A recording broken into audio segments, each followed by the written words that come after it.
हत्यारे ने sniper gun से अपने निशाने पर निशाना ताना, लेकिन यह हत्यारे को पता नहीं था कि उसके निशाने ने उसकी बंदूक में कुछ छेड़छाड़ कर रखा है। उसके निशाने का नाम माइक था, जो एक बहुत ही बड़ा हत्यारा था। बर्फ पर पड़े सिर्फ एक पैरों के निशान से वो जान जाता है कि उन पर हमला होने वाला है। वो जल्दी से अपनी प्रेमिका को एक चट्टान के पीछे ले जाकर छिप जाता है और अचानक से एक के बाद एक गोलियां चलना शुरू हो जाती हैं। उसकी प्रेमिका इस खतरनाक हमले से बच जाती है और जब उसने माइक के हाथों में गन देखी तो उसे सब कुछ समझ में आ गया। माइक बेहद ज्यादा चालाक था। उसने दुश्मन को दूर करने के लिए जानबूझकर अपनी स्थिति उजागर कर दी, जिसके बाद वो झुकते हुए चट्टान के नीचे से तेजी से भागता है। उसने चकमा देते हुए फिर से 2 गोलियां दाग दी। उसने बहुत सटीक तरीके से अपने दुश्मन को ढेर कर दिया। माइक जानता था कि उसका ठिकाना हमेशा गुप्त ही रहेगा। उसके ठिकाने के बारे में सिर्फ उसकी प्रेमिका को ही पता होगा, इसलिए उसने खतरों के बारे में अपनी प्रेमिका से झूठ बोला और उसे घर जाने को कहा। और जैसे ही उसकी प्रेमिका निकली, उसने धीरे से अपनी गन उठा ली।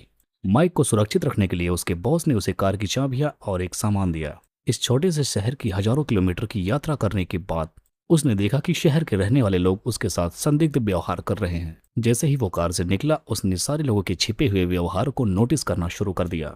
गुआन जानबूझकर या अनजाने में माइक को देखता रह जाता है, लेकिन जब भी वो मिले जल्दी से वो उसकी नजरों से बच निकलता।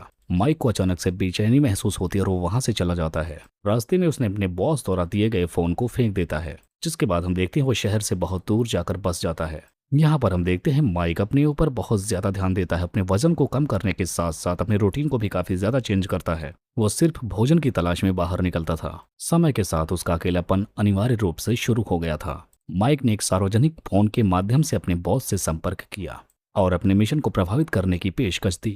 वो अपने बॉस से एक ऐसी गन की डिमांड करता है जिसकी मार ना कि राइफल जितनी हो, बल्कि उसकी फायरिंग भी किसी मशीन गन से कम ना हो और उसकी सटीकता बिल्कुल राइफल कितनी हो। लेकिन माइक सिर्फ एक हत्यारा नहीं था, बल्कि वो एक बेहतरीन आर्म इंजीनियर भी था। बिना कुछ सोचे समझे माइक ने खुद को एक बंदूक निर्माण क्षेत्र में झोंक दिया। उसने सबसे पहले बंदूक के कुछ पुर्जों को इकट्ठा किया। उसने उन सारे पुर्जों को बहुत बारीकी से जोड़कर एक राइफल में बदल दिया, जिसके बाद वो गोलियां और रिस्पॉन्डर बनाने का काम शुरू कर देता है। और इस दौरान माइक की मुलाकात एक महिला से होती है, जिसके बाद वो दोनों धीरे धीरे एक दूसरे के करीब आने लगते हैं। रिस्पॉन्डर बनाने के लिए खास सामग्री की जरूरत पड़ती है। माइक ने जानबूझकर अपनी कार को क्षतिग्रस्त कर दिया, जिसके बाद एक मरम्मत करने वाली दुकान पर उसे ले गया। जब मालिक उसकी कार की मरम्मत कर रहा था तो वो चुपचाप चुपके से एक स्टील की लंबी पाइप और एक बेयरिंग और वहीं से कुछ सर्किट बोर्ड्स भी ले लिए। घर पहुंचकर उसने ड्राइव शाफ्ट को अलग किया, जिसमें से वो बेयरिंग को निकालता है। सर्किट को मनचाहे आकार में मशीन से बदल दिया, जिसके बाद बेयरिंग के ऊपर स्टील पाइप लगाकर उसे कस देता है और इस तरह से एक बेहतरीन रिस्पॉन्डर का जन्म हुआ।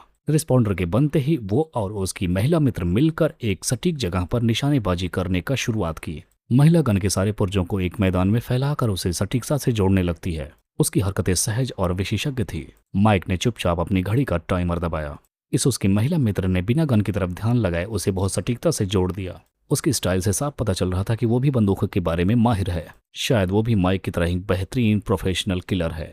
जिसके बाद उस औरत ने अपनी बैग से एक निशाना निकाला, जिसे वो 200 मीटर दूरी पर ले जाकर टांग देती है। यहाँ पर ये दोनों मिलकर उसमें खूब निशाने लगाते हैं। माइक जब घर लौट रहा था तो उसे एहसास होता है कि उसका पीछा किया जा रहा है। सड़क पत्थरों से पक्की थी और ऊपर नीचे सीढ़ियां बनी हुई थी। यहाँ पर कदमों की आहट एकदम साफ सुनाई दे रही थी, जिसे सुनकर माइक सतर्क हो जाता है और कोई आवाज न करने के लिए उसने अपने जूतों को किनारे पर उतार दिया और वो फौरन अपनी बंदूक निकालकर उस अनजान शख्स की तलाश में निकल जाता है। जैसे ही माइक गोली चलाने वाला था, तब तक एक मोटरसाइकिल से कोई व्यक्ति आता है, जिसकी तरफ उसका ध्यान आकर्षित हो जाता है। हत्यारे का ध्यान उस पर चला जाता है और वो घबराकर गोली चला देता है। तभी उसे एहसास होता है कि वो एक जाल में फंस चुका है। उसने निर्णायक रूप से अपना काम छोड़ दिया और वहां से भाग निकलता है। माइक इस कहावत से भली भांति वाकिफ था कि अगर आप समस्या को जड़ से खत्म नहीं करते तो वो फिर से निकल आती है। इसीलिए उसने मोटरसाइकिल से अपनी कार का पीछा किया और बाइक से पीछा करते हुए उस पर गोलियां चलाता रहा और इस तरह से उसने कार के टायर में गोली मारकर उसे रोक दिया। माइक फौरन कार के पास जाकर उस हत्यारे को गाड़ी से बाहर निकालकर उसका गला घोंट देता है। माइक उसे मारने के बाद इस बात की हैरानी में पड़ा था कि आखिर इस हत्यारे को उसका ठिकाने का पता कैसे चला और इस तरह से माइक को एक बार फिर से अपनी नई प्रेमिका पर शक हो जाता है। उसने उससे झूठ बोला कि वो उसे घुमाने ले जा रही है, लेकिन देखता है कि कार जंगल में आ चुकी है